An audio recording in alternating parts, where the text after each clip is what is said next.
Well, what's going on? Welcome to Asian Cosell. If you can give me the HKL special, help the king out, hit the like, subscribe, and comment. So here's the article right now. We're going to get into this. Jontay Porter is the latest casualty in marriage between pro sports and commercial sports books. So let's get into this article. It's hard to believe just 6 years ago, legalized sports betting was largely restricted to the Las Vegas Strip. It was all the way back May 14, 2018. In fact, when the Supreme Court struck down a federal statute that restricted legal commercial sports betting outside of Nevada and then gambling capital of the world.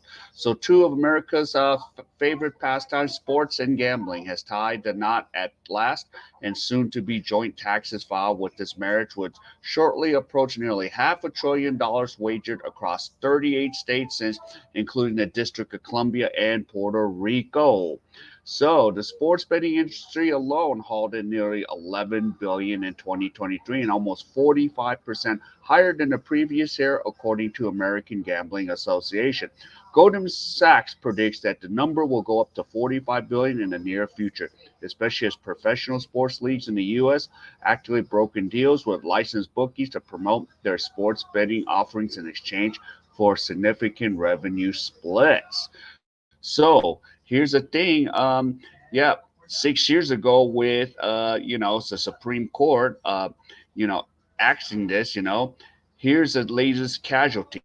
Jontay Porter, a 24-year-old Columbia, Missouri native making the near NBA minimum salary, who committed the cardinal sin of betting on himself on his own team to lose. So this is what happened. Porter's lifetime ban, swiftly handed down this past week by the NBA, comes after it was discovered that he had checked himself out of games to cash under uh, player prop bets on his own stats. So Porter played a combined 7 minutes in two games on January 26 and March 20, which essentially guaranteed that these underbets would win. It was so much of a lock that an $80,000 parlay bet on Porter's unders would paid out 1.1 million had the wager itself had been flagged and frozen for suspicious activity. It also soon came to light that Porter used another person's betting account to place 13 wagers up to 54 G's on NBA games, and the league investigators concluded that he had bet against his own team three different times, and all three bets lost. So Porter netted just under 22 G's at the end of betting on the NBA, a far cry from his estimated base salary of 411,794. So this is just like when a marriage falls apart, it's often children trapped within who can end up suffering the most, and make no mistake about it. Porter is the victim in this case, even though he is guilty of breaking the rules. These two things can coexist. So yeah, so what the legalization of DraftKings and FanDuel, who is built to make a profit, and a profit by doing one thing, especially, well, targeting losing players. So if you talk legitimate gamblers industry who would make half a living off sports betting, you'll learn one thing: the hardest thing to do is you're a winning bettor is to keep betting. But you know what's going on? Sportsbook actively target winning bettors in order to severely limit the amount they can put down on a bet. So this happens a lot, and known especially Circa Sportsbook in Vegas is one of the few, and I've been to that place, and commercial sports bookies that pride itself not limiting sharp bettors. So yeah, trying to win consistently at a sport book like BetMGM, sooner or later the maximum amount you're able to place on any wager may be less than $5.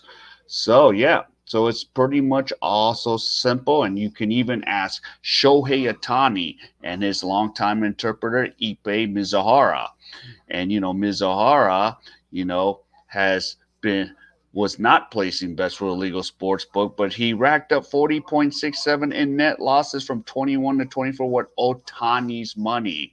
So legal or not, he would still be invited back to the window. But as top of 19,000 winners has already placed. So Is this really the terrible thing here? Mizuhara is a dream customer for every sports book in the USA, and that's how it goes. And then let's look at Porter's lifetime NBA earnings. My total 6 million over 4 years, much more than any of us making 40, let alone four. So it's a far cry from the 5 year borderline $180 million deal for his older brother Michael Porter Jr., who signed with the Nuggets. So Porter received a lifetime bet for his betting irregularities. But hey, the truth will come out. And yep, Adam Silver needs to take a look at this and see what's going on in his NBA. So, yep. So this is what's happened to Jontay Porter. So he risked it on betting on sports. He couldn't wait till his NBA career's over. So I don't even know if like other countries would take him if he plans to go overseas or any of that. So that's just how it is. All right, so if you enjoyed in this content, please give me the HKO special help the king out. Hit the like, subscribe, and comment. So wherever you are, stay safe, and I'll see you in my next video.